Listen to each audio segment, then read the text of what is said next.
The first Far Cry 6 DLC is here, and with it comes a brand new set of challenges that test players' ability to adapt, overcome, and thrive under pressure. Hey there friends, it's Codiak here. Welcome back to Legacy Gaming. Today I'm sharing everything I've learned from my time with the DLC and this ultimate guide to insanity.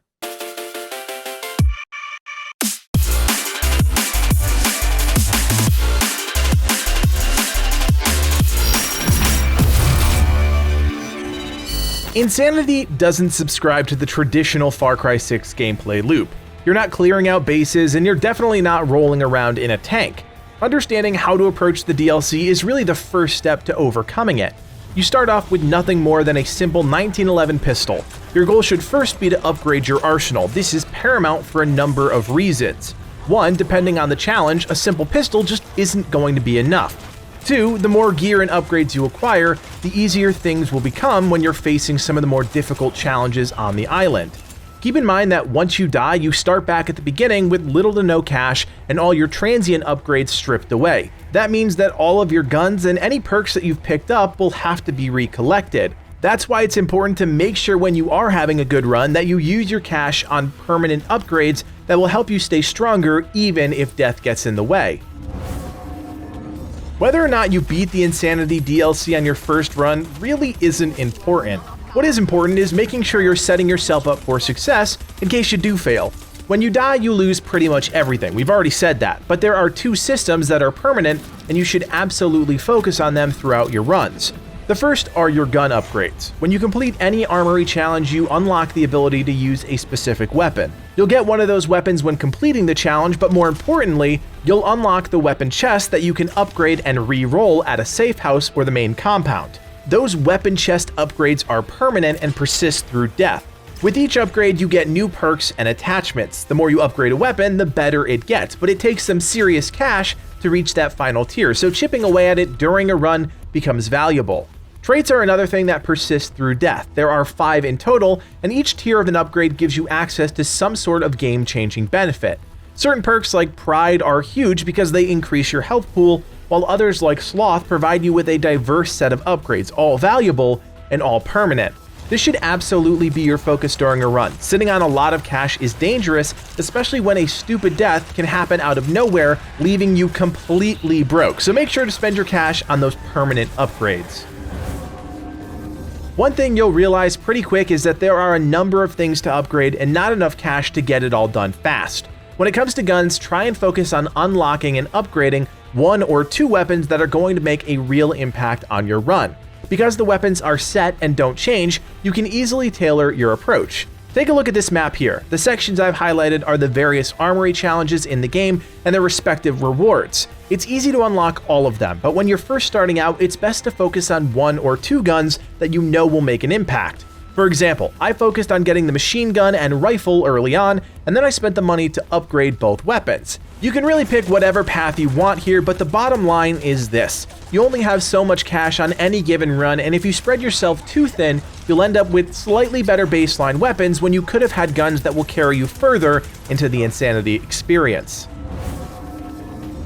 Outside of Armory Challenges, there is another type of activity, a Citra Trial. These will throw players into an arena where they'll have to fight through an onslaught of enemies before claiming the ultimate prize. These are 100% worth doing because they reward you with a second chance, a perk that allows you to cheat death. Like I said a minute ago, stupid deaths happen, and by having a get-out-of-jail-free card, you're safeguarding yourself from any mistakes. Death can wipe out hours of progression, especially if you're just sitting on a ton of cash, so tackle these Citra challenges and give yourself an insurance policy. Here again, we've marked the various Citra trials for you on the map. Each trial is a step up in difficulty from the Armory challenges, so be prepared with a few weapons and maybe a grenade or 2 before you activate the shrine. There are 2 lore-centric missions in the Insanity DLC, and while they're both incredibly weird, they're relatively easy and require little to no combat. Both Dr. Earnhardt's house and Vaas's pit reward you with multiple perks, and these can be huge, especially if you're ramping up to take on the main story objectives.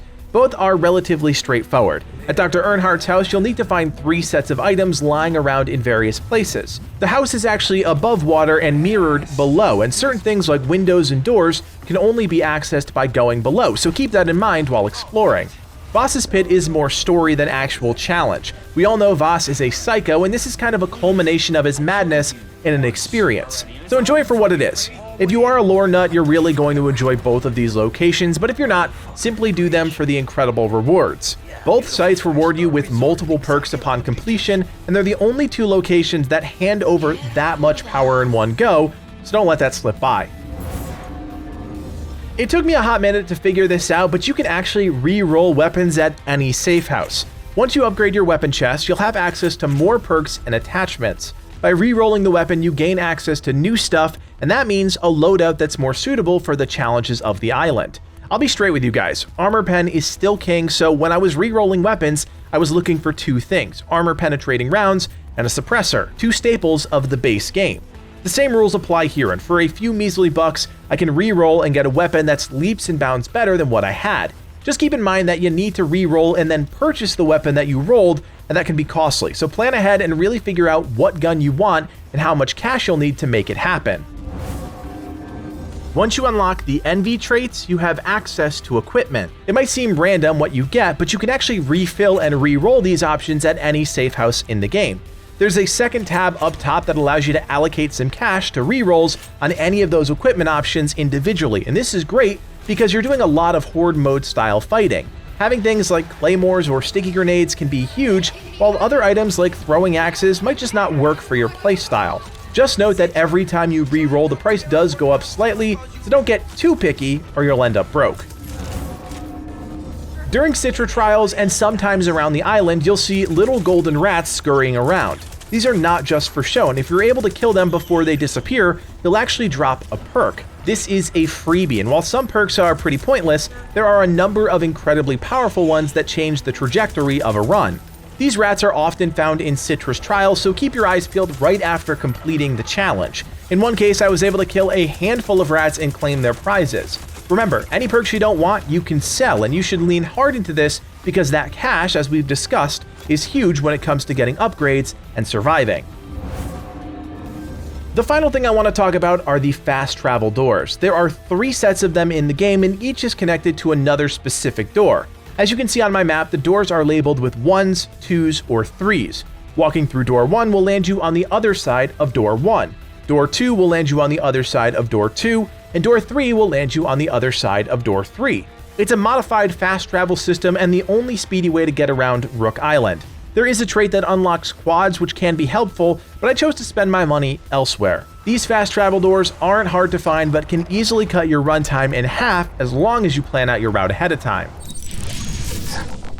As I mentioned in my review of the DLC, this is not a huge chunk of content, and thus, our tips and tricks for this particular DLC isn't super elaborate. There are a few key things you need to know, and I think we hit the major ones on the head, but other than that, it's just about trial and error, unlocking those permanent upgrades and pushing through to the final fight.